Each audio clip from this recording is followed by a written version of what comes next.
Voilà, nous remercions notre Elohim par son amour infini. Et par sa grâce, nous évoluons dans notre formation biblique.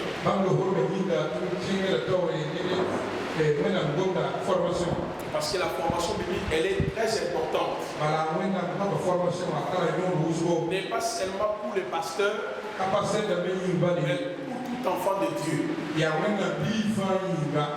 Alors, dans les enseignements que moi j'essaie de dispenser, il y a des approches aussi théologiques. Mais je reste beaucoup plus dans l'aspect doctrinal, l'enseignement des apôtres, la révélation par l'esprit.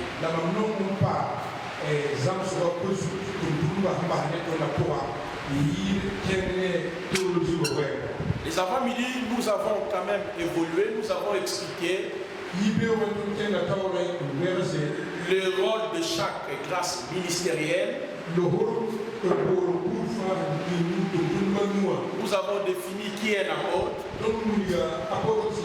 qui est prophète, qui est docteur, qui est l'évangéliste, qui est pasteur. Et nous avons compris que ces dons, on ne les reçoit pas dans les mondes. C'est par la nouvelle naissance nous accédons, nous bénéficions des choix de Dieu. Et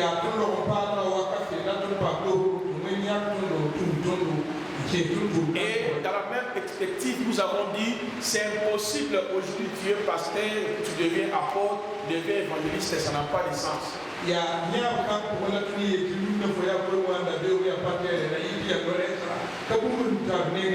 Parce que tous ces dons-là sont égaux.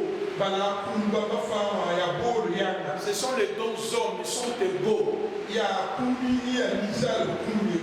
Par rapport à la mission, par rapport au but, mais ils sont différents par rapport à la manifestation de la mesure du don de Christ. C'est ce que nous avons pu démontrer. Alors les après-midi, je préfère que nous puissions aborder un autre groupe de dons. C'est une brèche que nous avons ouverte. Pour parler d'un autre cours, la pneumatologie.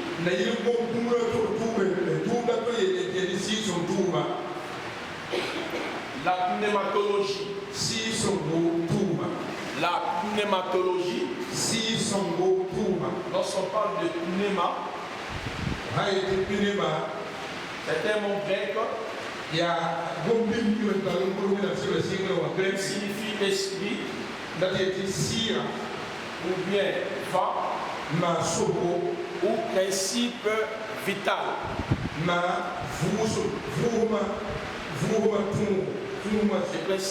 principe vital. Esprit, ou va. Alors, la pneumatologie, c'est la doctrine qui parle du Saint-Esprit.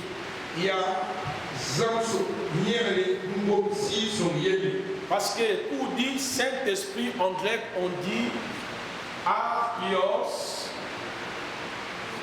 Pneuma.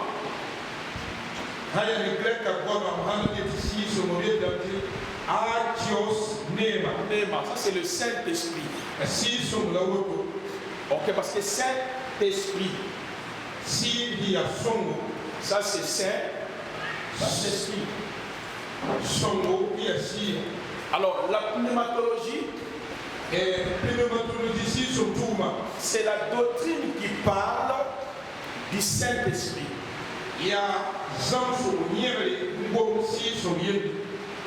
Et cette doctrine est subdivisée en deux grandes parties. La première partie, la pneumatologie traite sur qui est le Saint-Esprit.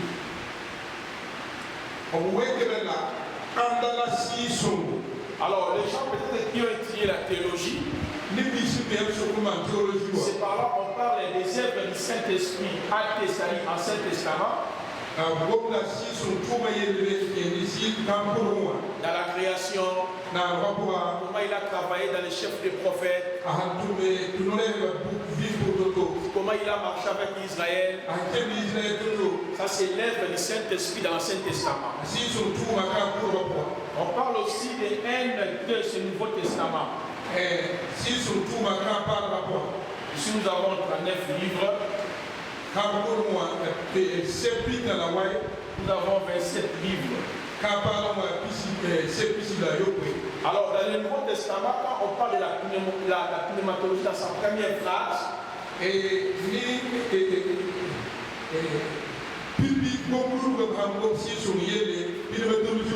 on parle aussi de qui le Saint-Esprit de la vie de Jésus. Le Saint-Esprit de la vie des apôtres. Et le Saint-Esprit depuis le jour de la Pentecôte. Ça, c'est la première partie du cours. Ça, c'est la première partie de la pneumatologie. Mais nous n'allons pas aborder cette partie ici. Peut-être prochainement, quand je viendrai, nous allons toucher cette partie ici. Mais dans les fascicules, vous verrez cette partie est traitée d'une manière brève.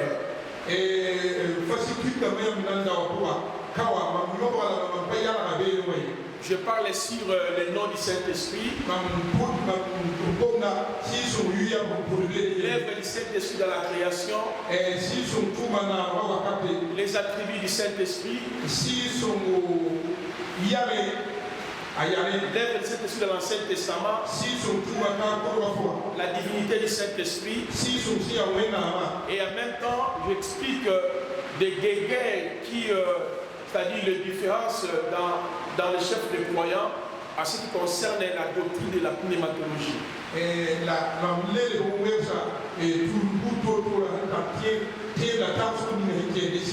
Exemple, les trinitaristes croient que le Saint-Esprit est la troisième personne de la Trinité.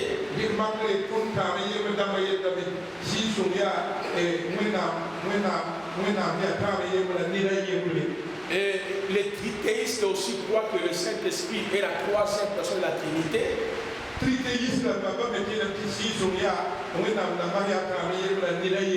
Mais il se divise sur la notion de persona et la personne. Pour les trithéistes, le Saint-Esprit n'est pas une personne morale.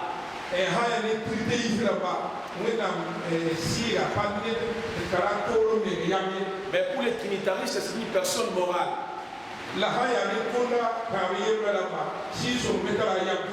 Il y a aussi les binitaristes comme des témoins de Jéhovah. Et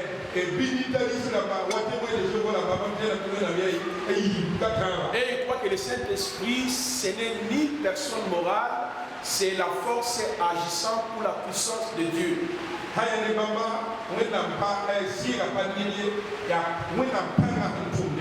Et il y a aussi les monothéistes absolus qui croient que le Saint-Esprit ne peut pas être une personne morale, mais quand on apprend les pronoms personnels, les articles sur le Saint-Esprit, on nous renvoie dans la notion de l'anthropomorphisme. Donc l'anthropomorphisme signifie Dieu qui se sert des langages humains pour nous faire parvenir son message.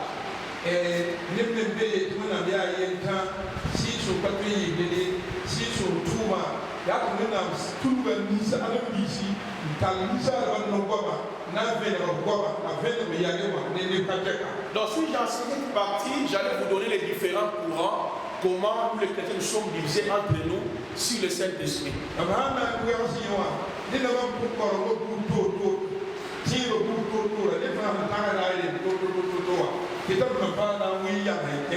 Mais moi je dois aborder beaucoup plus sur la deuxième partie, les dons du Saint-Esprit.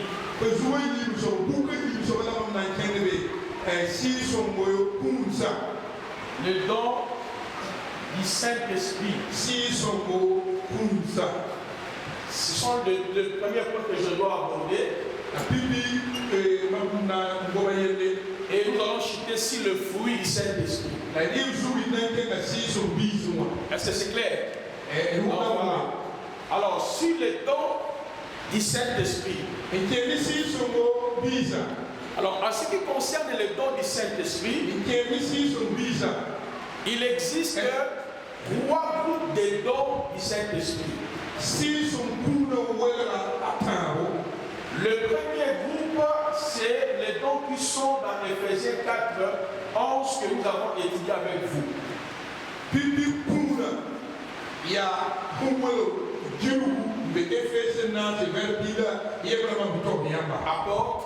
Apôtre, prophète, docteur, évangéliste et prophète.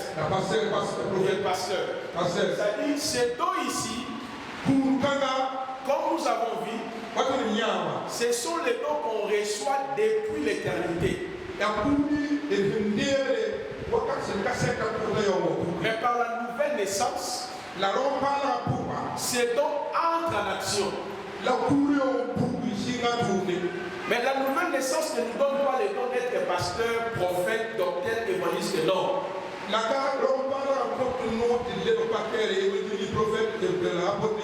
La nouvelle alliance active, tout simplement, c'est que Dieu avait déjà fait depuis le temps éternel.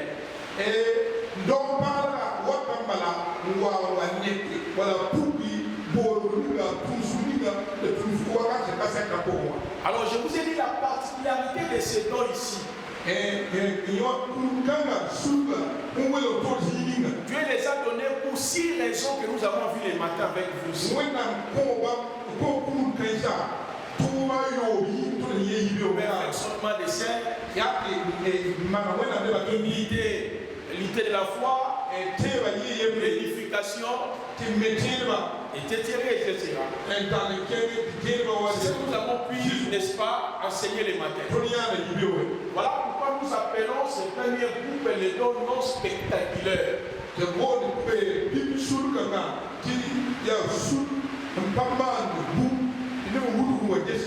Pourquoi cette appellation? Parce que ce don est lié à l'enseignement.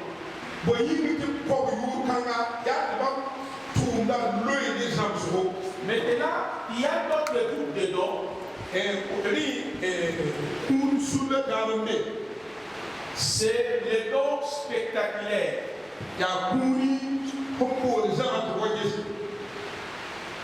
Les dons spectaculaires. Nous sommes dans 1 Corinthiens chapitre 12, verset 1 à 11. Les dons spectaculaires.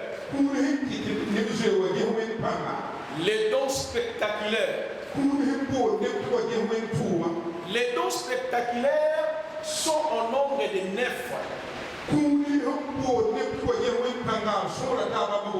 Ça, ce sont les 9 dons spectaculaires.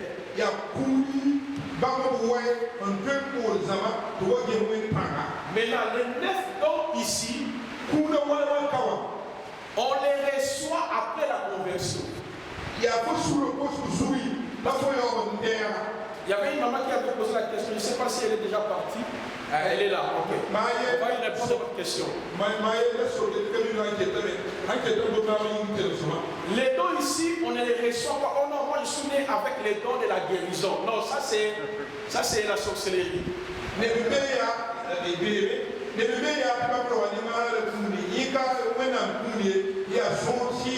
Oh non, je suis né avec les dons de miracles, non. Ces dons ici sont distribués par le Saint-Esprit. Ce sont les dons du Saint-Esprit. Pourquoi j'ai dit on ne les reçoit pas avant ta conversion? Parce que la Bible a tracé le seul moyen pour recevoir le Saint-Esprit.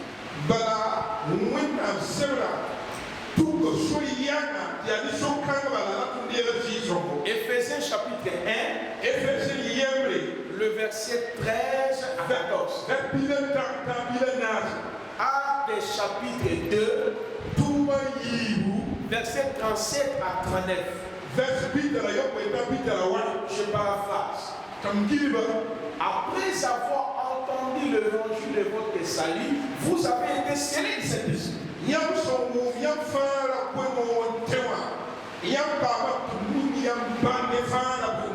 Alors, dans Actes des Apôtres, on dit répentez-vous et convertissez-vous afin que vous receviez le pardon et le don du Saint-Esprit. Et le Saint-Esprit, quelque chose.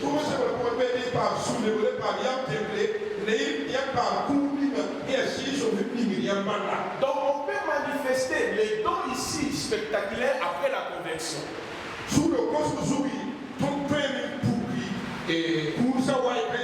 Maintenant, les 9 dons sont répartis en 3 groupes ou en 3 catégories.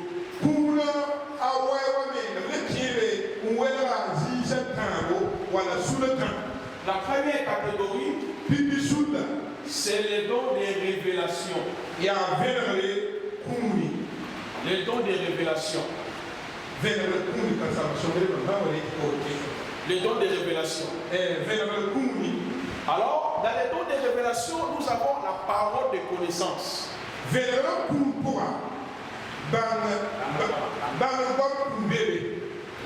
La parole de connaissance. Nous avons le discernement d'esprit. Nous avons la parole de sagesse. Écoutez-moi très bien ici. Les dons des révélations, dans les dons des révélations qui est la première catégorie, on trouve 3 dons.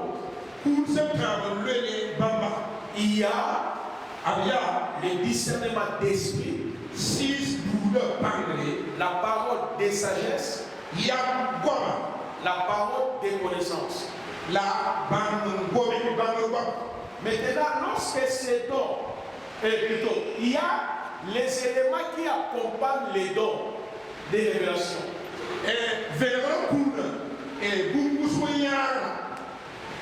Notez quels sont les éléments qui appuient ceux qui manifestent les dons des révélations.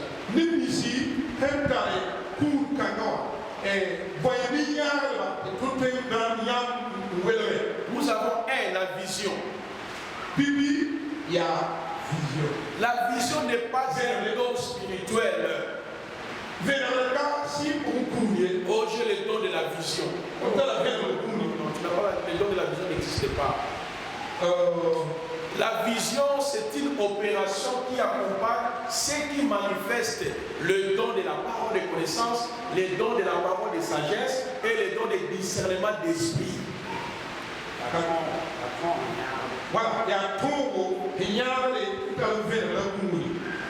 Alors, à part ça, il y a le ministère des anges. À part ça, il y a écoute. Est-ce que vous comprenez? Celui qui est le don de la parole et connaissance. Celui qui a le don de la parole de sagesse. Celui qui a le don de discernement. Écoutez la voix de Dieu ici. Les dons d'écoute n'existent pas. Ça sont des modes opératoires ou les éléments qui accompagnent ceux qui manifestent le don de la révélation.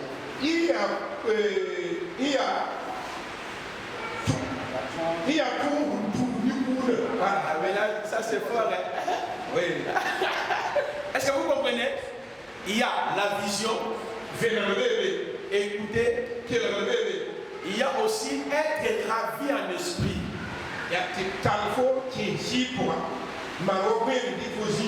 Pendant qu'on priait ici, je me retrouvais entre Congo et Brazzaville. Et je vis une vision comme s'il y avait la guerre. Et en même temps, un ange m'expliquait, voici les lieux où la guerre va commencer.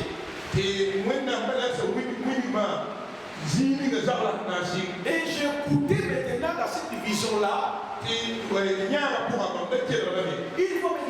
dis au peuple congolais et au peuple congolais de l'autre face là de prier. Là, vous avez soit les dons de la parole de connaissance,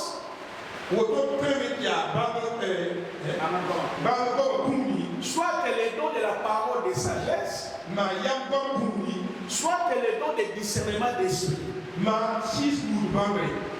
Mais quand tu manifestes ces dons-là, tu n'es pas prophète.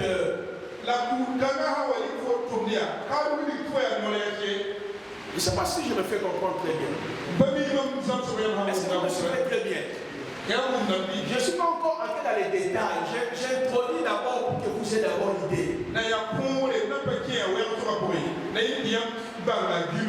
Donc nous avons compris que les dons de révélation ont des éléments qui les accompagnent. Être ravi en esprit.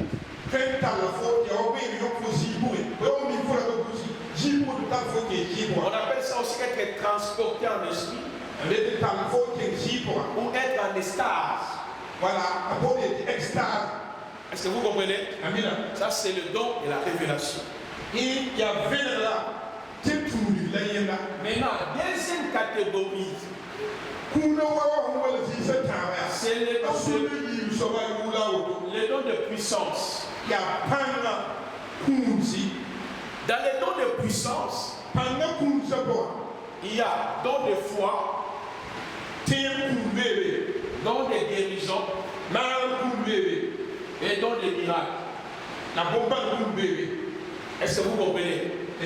Il y a don de foi, don de guérison, don de miracles. Lorsque ces dons se manifestent, don de foi, don de guérison, don de miracles, il y a les signes, le prodige. Là, ça c'est un signe. C'est un prodige. Parce que ces dons manifestent révèlent la puissance de Dieu. Donc je peux prêcher, Seigneur guérit les malades. Mais comment quelqu'un guérit? C'est un don de puissance. Donc lorsque les dons se manifestent, nous avons étudié ça, mais toi notez seulement quand ces dons-là sont Dieu opère dans les dons, il y a des signes de produits, l'étonnement.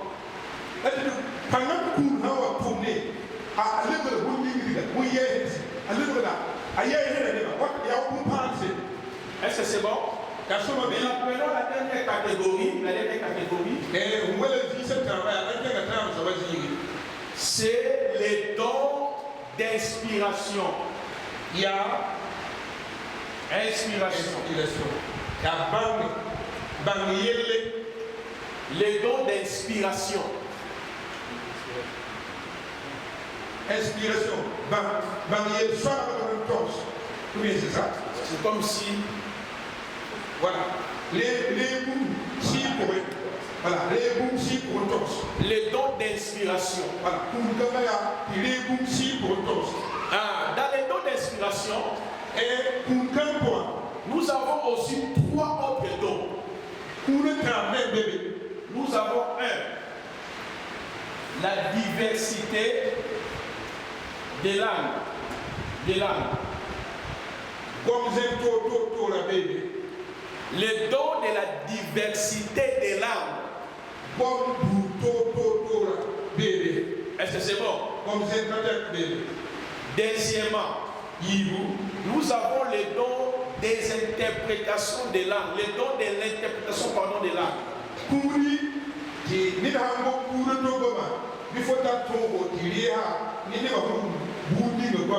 Les dons de l'interprétation des langues.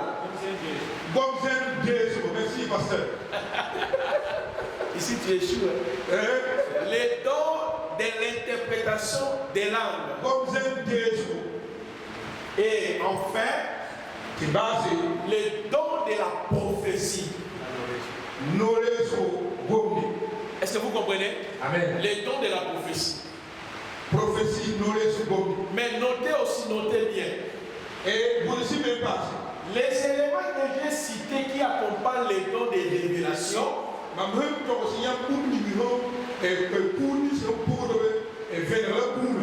accompagnent aussi ceux qui manifestent les dons d'inspiration.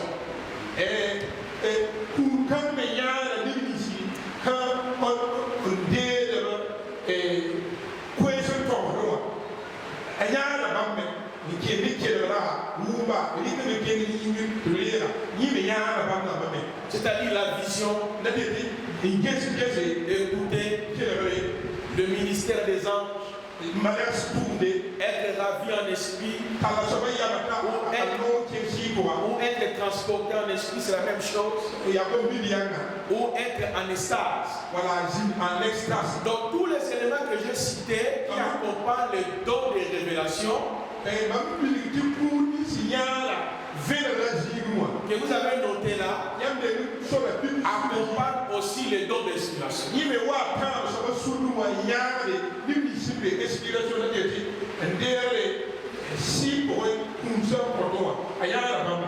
Est-ce que c'est bon?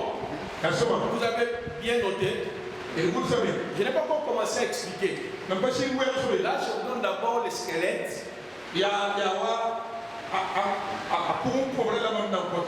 Maintenant, prenons le troisième groupe de dons. Le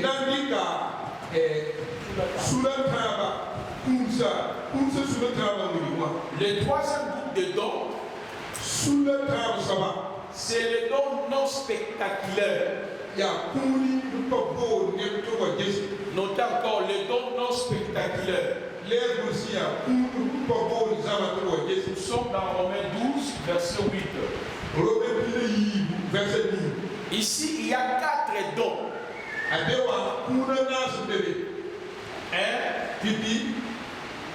Hospitalité, le don de l'hospitalité. Donc vous savez comment accueillir les gens. C'est ce que j'avais dit par rapport au pasteur Cabré. Le don de l'hospitalité. Là, le pasteur ne gêne pas pour ça. 2. Les dons de miséricorde. Miséricorde. Deuxième don. Troisième don. Le don de libéralité.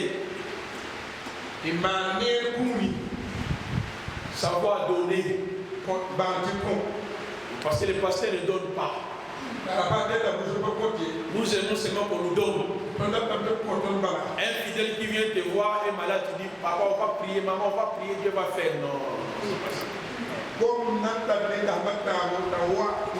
Prier pour la personne, mais aussi ta main dans les poches. Est-ce que tu as rien pour aller te faire soigner? Nous avons perdu beaucoup de fidèles parce que nous manquons les dons de la libéralité. Nous sommes premiers. Bon, le prophète voyage, on peut cotiser pour son voyage. Mais une maman qui vient au bureau, elle est souffrante. Et puis son enfant est malade, il dit papa, l'enfant est malade, on n'a rien ces derniers temps. Et papa, prions vraiment pour nous. Là maintenant tu dis, oh Rabashika Baba Bako. C'est faux. Après, je vous demande, maman, vous avez quelque chose. Bon, d'abord ça, après la prière, allez voir le médecin pour te faire soigner.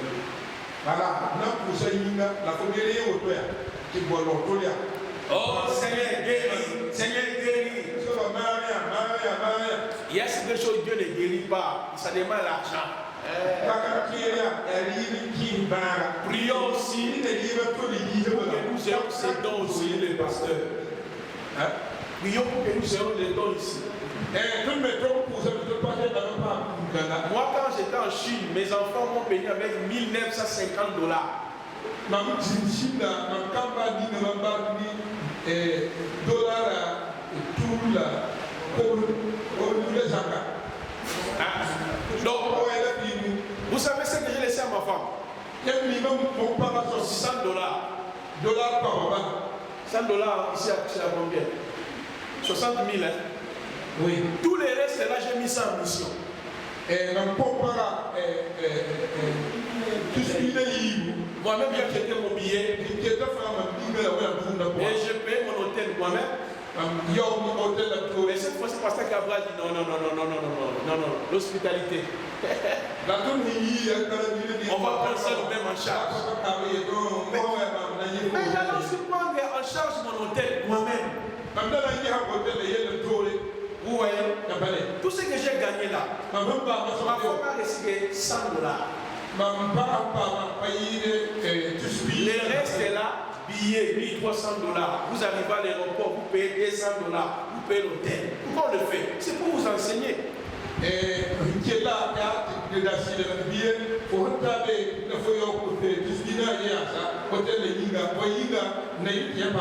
Si vous avez compris que ce que Dieu te donne, c'est pour soutenir l'œuvre de Dieu, tu peux le faire au-delà de cela.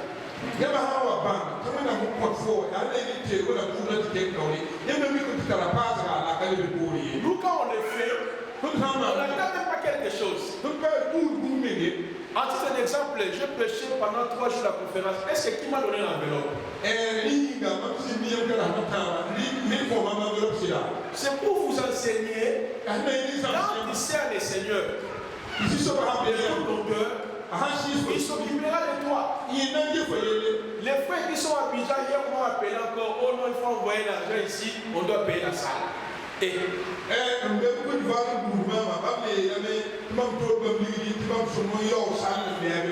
vous voyez, c'est pas facile d'être du Seigneur. Mais parce qu'on a compris la notion de libéralité. Je peux vous donner beaucoup de témoignages pour vous encourager parce que savoir soutenir les autres, savoir soutenir aussi l'œuvre de Dieu, savoir soutenir ceux qui prêchent la parole, le Seigneur va ouvrir beaucoup de portes pour toi.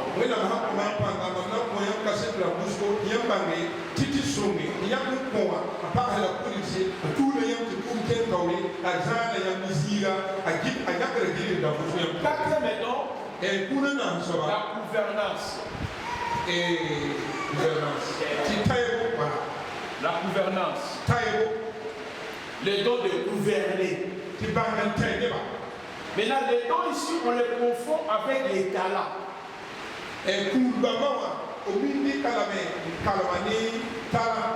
Les talents, c'est quelque chose que Dieu nous a donné. C'est aussi un don. Exemple, chanter, c'est un talent.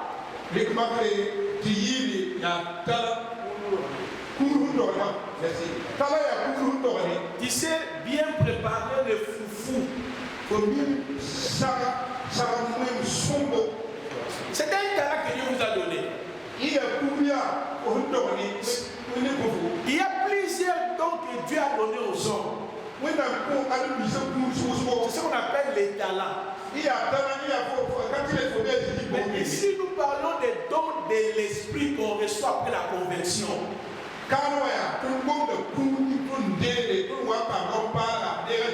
Cela veut dire l'esprit lui-même et Dieu lui-même qui agit en vous, qui opère.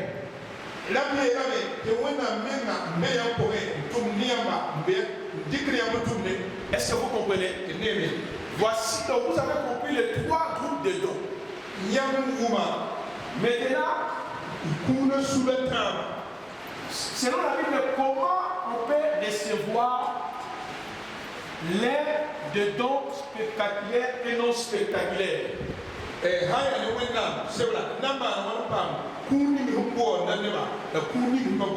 C'est-à-dire les dons selon 1 Corinthiens 12, 8, 11 que nous venons de citer.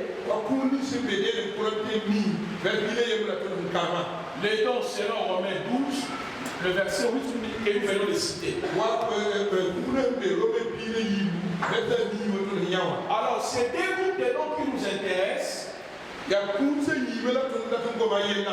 comment nous pouvons pouvons manifester l'un de ces dons spirituels.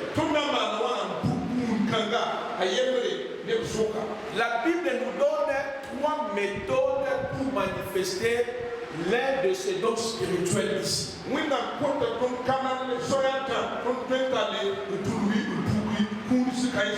La première méthode, c'est par la nouvelle naissance. La nouvelle naissance. Donc quand tu es né de nouveau, Dieu t'a donné un don. Je ne parle pas d'un talent.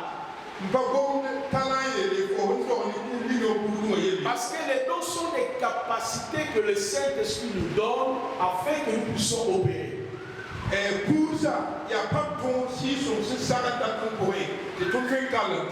Tout chrétien a reçu un don. Aucun chrétien est vide. Est-ce que vous comprenez? Amen. Donc, le Saint-Esprit, quand nous acceptons l'évangile, il nous donne un don du Saint-Esprit.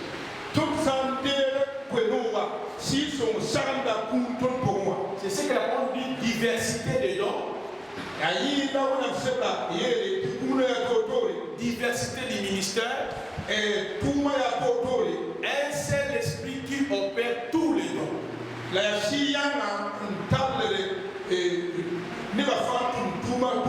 C'est ça le verset 4, le verset 5, le verset 6, le verset 7, le verset 11 de 1 Corinthiens 12.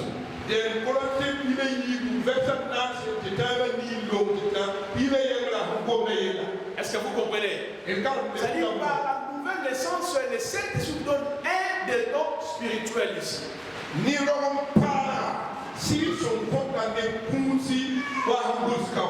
Deuxième méthode.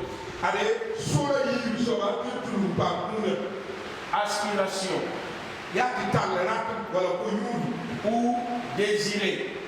1 Corinthiens chapitre 14. 1 Corinthiens 14, 1 à 2. Là vous pouvez lire ça. 1 Corinthiens. Verset 14. Lisez le verset 1 à 2. Chapitre 14, verset 1.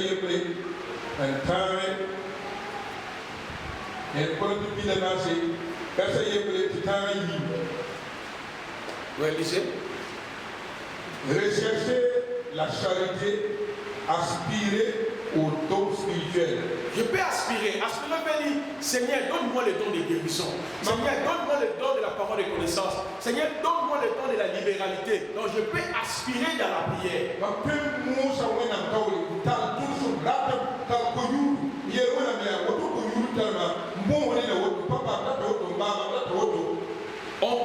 lire 1 Corinthiens 12, le verset 31. La parole nous dit aspirez au don les meilleurs. Je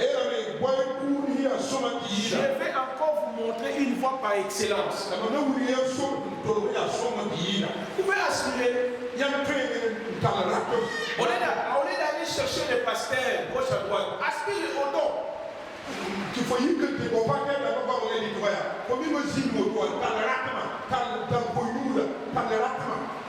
Troisième méthode, c'est l'imposition des mains. L'imposition des mains, pas l'imposition des mains. Exemple, moi j'ai le don de la guérison. Je peux prier pour toi. Dieu vous transfère les dons. On peut prendre quelques passages. 1 Timothée 4, le verset 14. Paul dit à Timothée, 1 Timothée 4, 14. Ne néglige pas le don qui est en toi. Il t'a été donné par la prophétie. Avec l'imposition des mains de l'ensemble des anciens.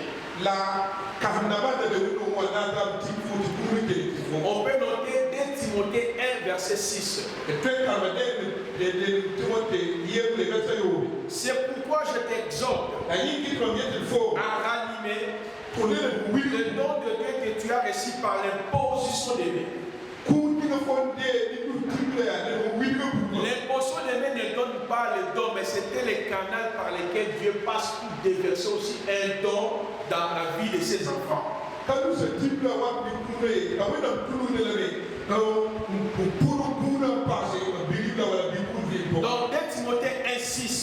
2 Timothée 1,6. C'est pourquoi je t'exhorte à ranimer le don de Dieu que tu as reçu par l'imposition des mains. C'est là où les pasteurs ont mal interprété la notion de l'onction.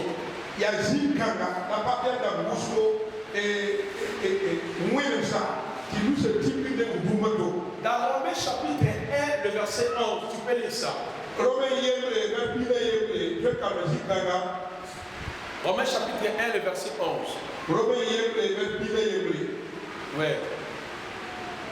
Le verset 11 dit, car je désire vous voir pour vous communiquer quelques dons spirituels afin que vous soyez affermis. Est-ce que vous comprenez? Comme moi j'ai le don de la guérison. Je vais expliquer comment animer les dons. Si tu découvres les dons que tu as, ranimer les dons, c'est fini. Moïse, Dieu lui a dit, tu as quoi? Il avait les bâtons. Il a fait les miracles. Pourquoi aujourd'hui nous sommes égarés? C'est parce que l'homme n'arrive pas à découvrir d'abord, à découvrir ce qui est en lui. Quel est le don que Dieu vous a donné? Quand vous ne connaissez pas ça, tu vas courir ça et là en train de chercher impartation. On va m'impacter, c'est une distraction. Il faut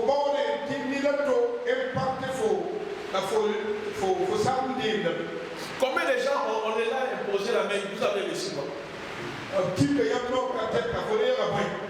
Paul dit, je désire aller vers vous pour communiquer quelques dons.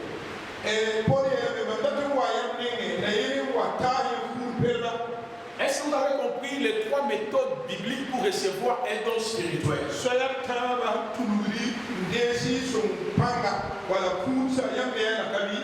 Mais si vous amenez une offrande pour que vous recevez la puissance de Dieu, c'est de la magie.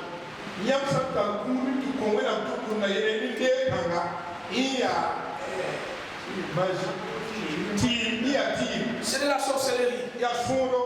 Oh, je dois aller chercher une offrande là pour s'aimer et tout, et puis je vais recevoir les dons.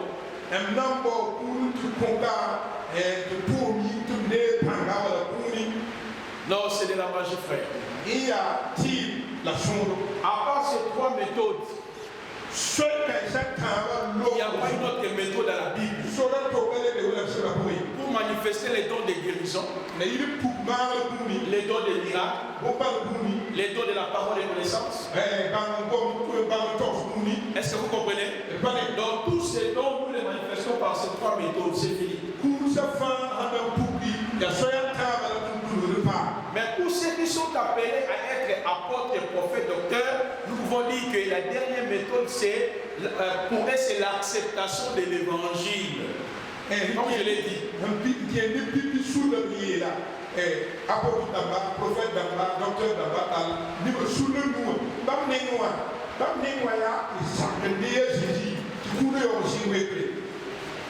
est-ce que c'est bon? Alors, Yango yango yeko kiye